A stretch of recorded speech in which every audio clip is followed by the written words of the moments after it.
السلام عليكم شباب. اليوم هاي فك من الحسانية، قريب على الحسانة ان شاء الله. هذا المعامل، شوف هذا المعمل ان شاء الله باكر نفك من الحسانية، نعبر الحسانة ان شاء الله باكر نفك. هاي الحسانة وصلنا.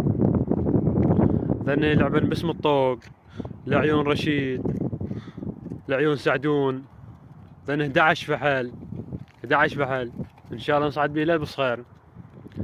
ذن لعيون سعدون، لعيون زياد قريطي، لعيون نظور غزالي، وهاي باسم القادسية شلع. شوف ذن الحلالي ان شاء الله نصعد للبصخير بيهين. ذن يعلم باسم الطوق، باسم القادسية، باسم شكو الجناح مال حط طيرتون يطلع بيه. ذن العيون جوعية. ذن حلالة طار.